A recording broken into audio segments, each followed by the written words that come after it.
ونصلي ونسلم على رسوله الكريم أما بعد فأعوذ بالله من الشيطان الرجيم بسم الله الرحمن الرحيم يا أيها النبي إنا أرسلناك شاهدا ومبشرا ونذيرا وداعيا إلى الله بإذنه وسراجا منيرا وقال النبي صلى الله تعالى عليه وسلم إنما بعثت معلما أو كما قال عليه الصلاة والسلام۔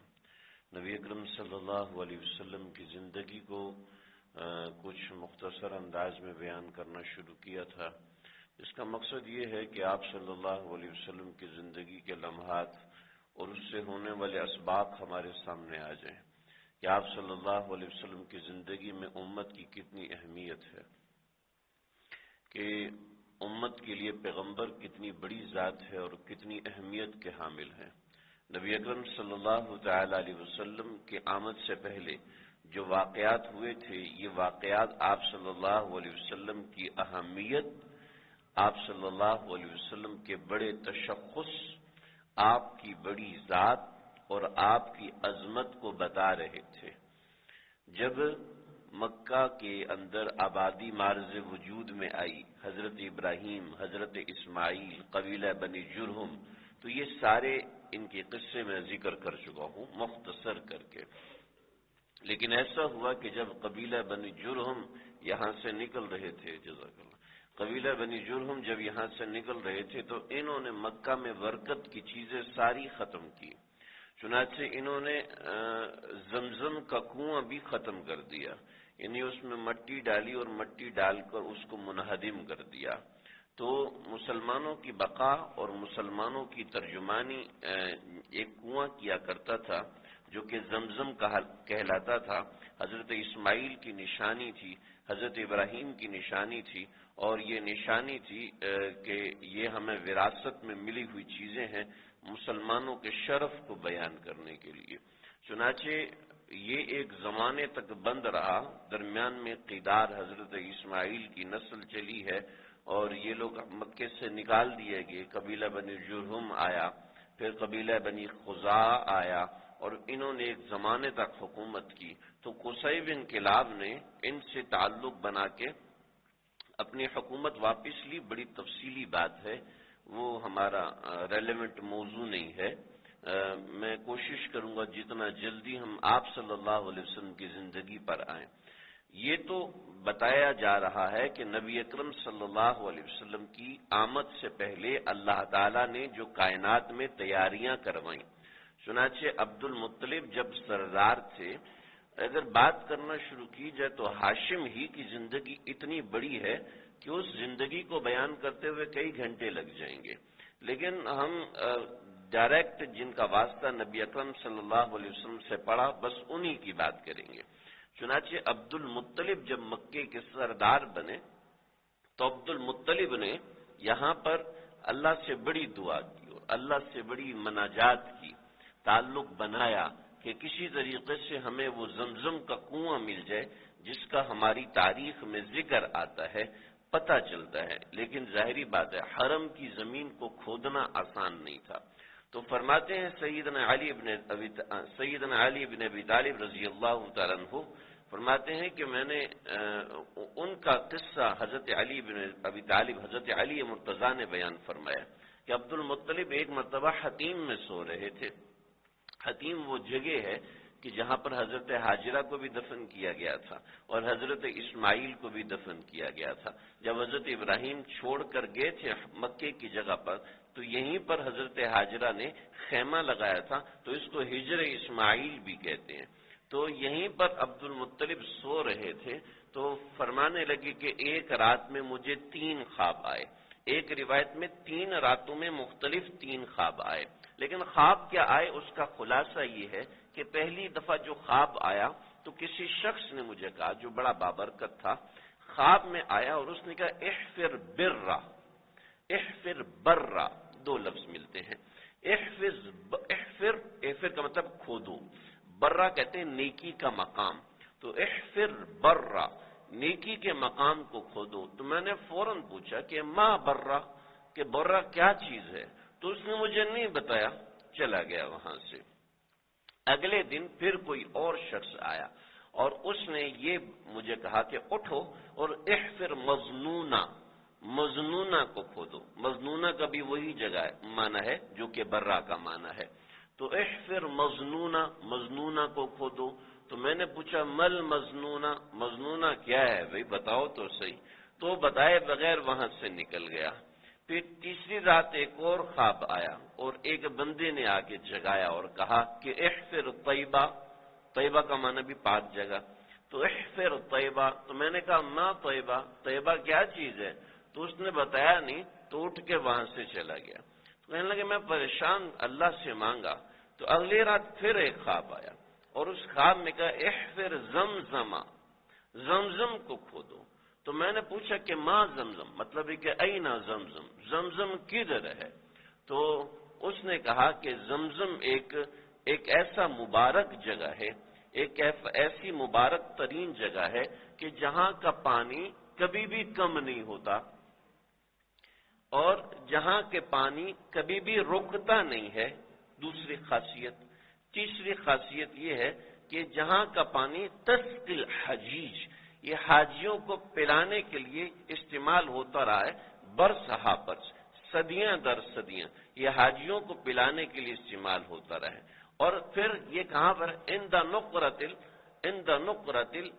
یہ ایک جو جانور ہے جس کا نام ہے کوا، عند نقرتل غراب، غراب کون سا؟ الاعصم، ایسا غراب جو یہ پاکستان میں کوے ہوتے ہیں، یہ والے کوے، آسم اس کوے کو کہتے ہیں جس کا سینہ سفید ہوتا ہے، بقیہ سارا کوا کالا ہوتا ہے۔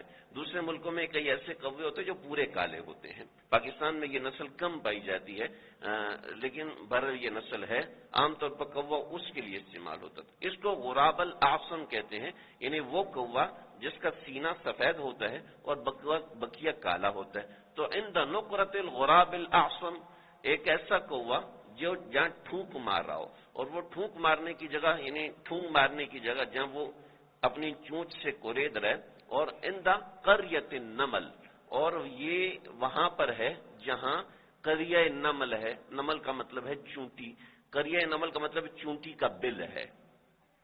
اب یہ بڑے پریشان ہوئی، یہ جگہ پورے حرم کا مطاف، ابھی تو چونکہ حرم کو چاروں طرف سے بند کر دیا گیا، اس وقت مطاف بہت لمبا تھا نا، گھر گھر بھی مطاف کا حصہ تھے اور بھی بہت سی چیزیں تھیں، تو مطاف کا حصہ تھے اور بڑے پریشان تھے۔ تو ایسا ہوا کہ اگلے دن اٹھے، اپنا خواب کسی کو نہیں بتایا، تو دیکھا کہ ایک آدمی آیا ہے، اس آدمی نے گائے کی قربانی کی۔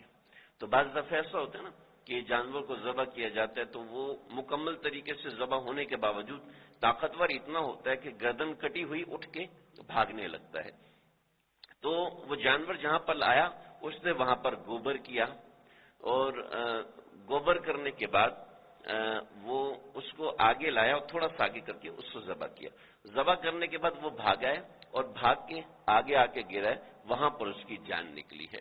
تو پہلی نشانی جو انہوں نے بتائی تھی کہ بین الفرس والدمن، بین الفرس والدمی، خون اور گوبر کے درمیان، تو دیکھا گوبر وہاں پہ کیا ہوا ہے اور جانور کو ذبح کیا، وہ بھاگ کے وہاں آگے گرا ہے، مکمل خون اس کا وہاں بھرا ہے، تو یہ حرم کے قریب آیا جانور اور یہ پیچھے ہے، تو اس کے درمیان کا ایریا، درمیان کا علاقہ۔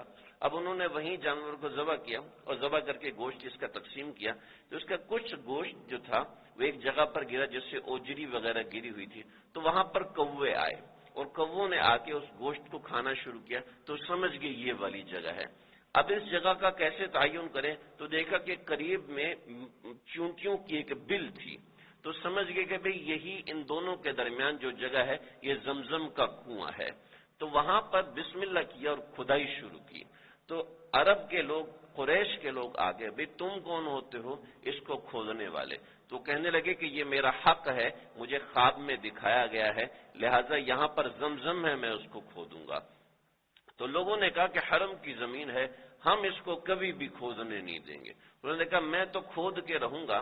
لوگوں نے آ کے ان سے سامان کھینچا، تو ان کے بیٹے تھے حارث، حارث سے کہا کہ تم حفاظت کرو اور میں اس جگہ کو کھودتا ہوں۔ چنانچہ حارث کھڑے ہوئے اور حفاظت کرنا شروع کی، لیکن ایک بندہ کتنے لوگوں کو روکے گا؟ تو وہاں پر قسم کھائی، اے اللہ اگر یہاں پر کنواں مل جاتا ہے اور آپ مجھے 10 بچے دے دیتے ہیں تو میں 10 بچوں میں سے ایک بچہ آپ کی راہ میں قربان کروں گا، آج اس ایک بچے میں اتنی طاقت بھر دیجیے۔ چنانچہ لوگوں نے دیکھا، ایک دن گزرا، دوسرا دن گزرا، 3 دن گزر گئے۔ بعض روایت میں یہ ہے کہ عبد المطلب نے قریش والوں سے کہا تھا کہ یہاں کنواں ہے، میرا ساتھ دو، کسی نے ساتھ نہیں دیا۔ لیکن جو راجی روایت ہے وہ یہی ہے کہ عبد المطلب نے یہاں پر کھودنا شروع کیا اور لوگوں نے مقابلہ شروع کیا۔ 3 دن گزرے تو دیکھا کہ وہاں پر نیچے گیلی مٹی آنا شروع ہو گئی ہے، یہ اس بات کی علامت ہوتی ہے کہ یہاں پر پانی ہے۔ تو انہوں نے نعرہ لگایا، ھذا طوا اسماعیل، یہ اسماعیل کا کنواں مجھے مل گیا ہے۔ جب یہ دیکھا تو سب نے لگائی چھلانگیں اور اندر سے مٹی نکالنا شروع کی اور نیچے سے پانی ابلنا شروع ہوا۔ عرب میں پانی کا نکل آنا یہ بہت بڑی بات تھی، بہت ہی بڑی بات تھی۔ چنانچہ سب نے کہا کہ اس پانی میں ہمارا حق ہے۔ تو عبد المطلب کہنے لگے، نہیں بھائی، جب میں نے کام شروع کیا تھا کسی نے میرا ساتھ نہیں دیا، بلکہ سب نے مخالفت کی، اب یہ میرا ہے اور میرا ہی رہے گا اور اس پر حق بھی میرا رہے گا، ہاں تم لوگ استعمال کرو۔ عبد المطلب نے ساتھ میں حوض بنا دیے کہ اس حوض میں پانی استعمال کرو، کسی کو منع نہیں۔ لیکن شرارتی لوگ ہوتے ہیں، نہ خود کام کرتے ہیں نہ کسی کو کرنے دیتے ہیں۔ چنانچہ انہوں نے کیا کیا، انہوں نے رات کو آتے اور جو تالاب تھے اس میں پیشاب کر جاتے ہیں، وہ آتے اس کے اندر نہا کے چلے جاتے ہیں۔ اب ظاہر بات ہے، نہایا ہوا آدمی ہے، چھوٹا سا تالاب ہے، پانی تو میلا ہو گیا، گدلا ہو گیا، تو کسی دوسرے کو استعمال کرنے میں کراہت محسوس ہوتی تھی۔ تو عبد المطلب نے اللہ سے دعا کی، کہا کہ اللہم انہا لا یحل، اے اللہ یہ حلال نہیں ہے، لمغتسل، یہ غسل کرنے والوں کے لیے حلال نہیں ہے، بل یحل للشارب، یہ صرف پینے والوں کے لیے حلال ہے، اس کے علاوہ کسی اور کے لیے حلال نہیں ہے۔ چنانچہ اگلے دن سے کیا ہوا، جو اس میں پیشاب کرتا تھا اس کو مرض ہو جاتا تھا، جو اس کے اندر آ کے نہاتا اس کی کھال پہ خارش شروع ہو جاتی۔ علامہ ابن کثیر نے کافی واقعات نقل، طبری نے واقعات نقل کیے۔ تو ایسے ان کے ساتھ مسائل ہونا شروع ہوئے تو وہ لوگ اس سے باز آئے۔ اب باز آئے تو کہنے لگے کہ بھئی ہم اس کنویں کو گندا نہیں کریں گے، لیکن اب آپ ہمیں اس میں حصہ دیں ورنہ ایسا ویسا ہو جائے گا۔ عبد المطلب سمجھ چکے تھے کہ اب اس کو گندا کر نہیں سکتے تو یہ دوسرے طریقے سے مانگ رہے ہیں۔ تو انہوں نے کہا کہ ٹھیک ہے، ہم ایسا کر لیتے ہیں کہ کسی سے فیصلہ کروا لیتے ہیں۔ چنانچہ سب متفق ہوئے کہ خیبر کی طرف ایک خاتون تھی جو کہ قبیلہ بنی سعید کی ایک خاتون تھی جو کہ بڑی نیک اور بڑی پارسا تھی، لوگ اس کے پاس جاتے تھے اپنے فیصلے کروانے کے لیے۔ چنانچہ اس کی طرف چلنا شروع ہوئے، راستے میں صحرا آیا اور صحرا میں سب کا پانی ختم ہو گیا۔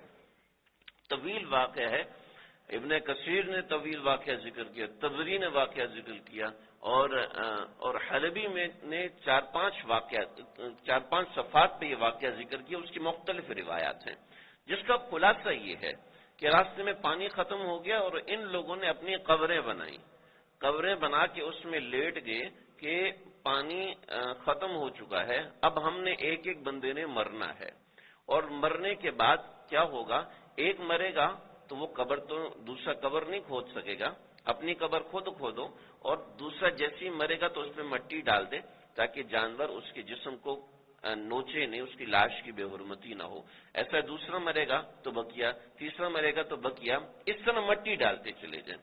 تو سب نے ایسا کیا، تو جیسے عبد المطلب اپنی قبر کھودی اور وہاں پہ لیٹے ہیں، ایک روایت کے مطابق اس جگہ سے پانی نکلا، ایک روایت کے مطابق عبد المطلب کی اونٹنی تھی، اس اونٹنی کے نیچے سے پانی نکلا۔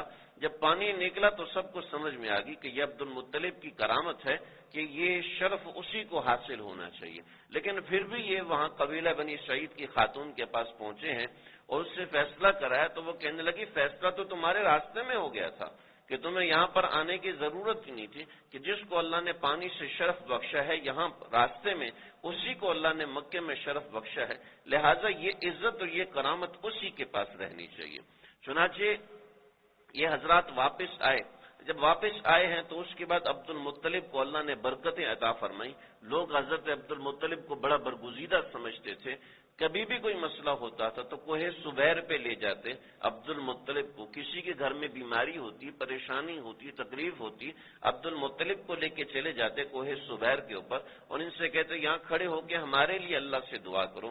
اور کتنی ایسے شدائد اور تکلیفیں ہوئیں، عبد المطلب نے دعا کی اور لوگ ٹھیک ہو گئے. لوگوں کے مالی مسائل، تجارتی مسائل، ڈاکے زنی کی چیزیں وہ حل ہو گئی. تجارت پہ جانے سے پہلے عبد المطلب سے دعا کراتے. چنانچہ عبد المطلب باقاعدہ واعظ کیا کرتے تھے اور خاص طور پہ واعظ کرتے تھے کہ زنا کاری نہ کرو، خاص طور پہ واعظ کرتے تھے کہ شراب نہ پیو، خاص طور پہ واعظ کرتے تھے کہ اپنی چچی، اپنے پھوپھی، خالہ، بہن، ان سے نکاح نہ کرو. عربوں میں تو رواج تھا اس کو کرنے کا. خاص طور پہ اس بات پہ تاکید کرتے تھے تاکہ اپنی بچیوں کو زندہ درگور نہ کیا کرو، نہیں پسند تو کسی کے حوالے کر دیا کرو، اپنی بچیوں کو زندہ درگور نہ کرو. اس بات کی تلقین خاص طور پہ عبد المطلب کیا کرتے تھے. یہ نشانیاں تھی اس بات کی کہ اللہ نے اس شخص کو اور اس خاندان کو خاص شرف اور خاص کرامت بخشی ہے. تو عبد المطلب کے ساتھ اس نوعیت کے اور بے شمار چیزیں اور بے شمار واقعات ہوئے، جن میں سے ایک بات ذکر کرتا ہوں. عبد المطلب نے اللہ سے دعا کی تھی کہ اللہ جی میری اگر اولاد ہو گئی اور میں ان میں سے اپنی اولادوں میں سے ایک کو آپ کی راہ میں قربان کروں گا. چنانچہ صحابہ کے زمانے میں خاتون نے قسم کھائی تھی اور قسم یہ کھائی تھی کہ میرا یہ کام ہو گیا تو میں اپنی اولاد میں سے ایک کو اللہ کے نام پر حرم میں ذبح کروں گی. تو وہ حضرت عبداللہ بن عمر رضی اللہ عنہ کے پاس آئی اور ان سے کہا کہ میں نے یہ قسم کھائی تھی. تو حضرت عبداللہ بن عمر نے فرمایا بھی قسم کو تو بعین ہی پورا کرنا ضروری ہے. کہا میں نے قسم یہ کھائی تھی کہ اپنے بچے کو ذبح کروں گی. تو کہا دوسری بات یہ کہ کسی ناحق کی جان لینا بھی جائز نہیں ہے. مجھے یہ مسئلہ سمجھ میں نہیں آ رہا. جاؤ ابن عباس کے پاس. حضرت عبداللہ بن عباس کے پاس گئیں، انہوں نے بھی یہی جواب دیا. تو پھر اس اپنے زمانے کے بڑے عالم کے پاس گئیں تو انہوں نے کہا کہ حرام چیز کی قسم کھانا جائز نہیں. تو انہوں نے یہاں پر یہ واقعہ سنایا. تبری میں واقعہ تفصیل سے نقل ہے کہ پریشان ہوئے کہ بھئی اب کیا کروں. سوئے ہوئے تھے تو خواب میں من جانب اللہ اشارہ ہو اوف بنظر، اپنی نظر کو پورا کر جو تو نے اللہ کے نام پہ مانی تھی. جب انہوں نے خواب دیکھا اور اللہ کی طرف سے اشارہ پایا تو پیچھے نہ ہٹے. اپنے بچوں کو بلایا کہ بیٹا میں نے یہ نظر مانی تھی. تو سب بچوں نے کہا ابا آپ اپنی نظر پوری کریں. چنانچہ حبل بت جو رکھا ہوا تھا کعبۃ اللہ میں، عامر ابن لوہی نے خاص طور پہ رکھا تھا. یہ بالکل سیدھ میں تھا، حجر اسود کی سیدھ میں. جہاں حجر اسود ہے تو اس کی سیدھ میں استلام کرتے ہیں طواف کرنے والے، عمرہ کرنے والے، حج کرنے والے. تو اس کی سیدھ میں حبل کو رکھا ہوا تھا. وہاں پر آئے اور اللہ سے دعا کی اور پھر وہاں پر قرہ ڈالا، پرچیاں ڈالی. اگر کسی بندے کو کوئی مشکل ہے، مصیبت ہے، پریشانی ہے تو ایک تو طریقہ شریعت نے بتایا استخارہ کرنے کا کہ استخارہ کر لیا جائے، اور ایک طریقہ شریعت نے بتایا قرہ ڈال لیا جائے کہ یہ کام کرنا ہے یا نہیں کرنا. 3 مرتبے 7 مرتبے اس قرہ کو ڈال دیے جب یہ کام کرنا ہے. کچھ پرچیوں پر ہاں لکھیں، کچھ پر نہ لکھیں. جیسے ہمارے بزرگ کہ 3 پر ہاں لکھو اور 3 پر نہ لکھو تو 6 ہو جائیں گے. اب 3 پرچیوں کو آپ 3 مرتبہ اٹھاؤ. تو جن کا نام زیادہ، جو ہاں زیادہ آئے گی تو کر لو، نہ آئے گی تو رک جاؤ. آپ علیہ الصلوۃ والسلام سفر پر جاتے تھے، ازواج میں سے کس کو لے کے جانا ہے تو قرہ ڈالتے تھے، یعنی پرچیاں ڈالتے تھے. چنانچہ قرہ ڈالا تو وہ نکلا حضرت عبداللہ کے نام پر.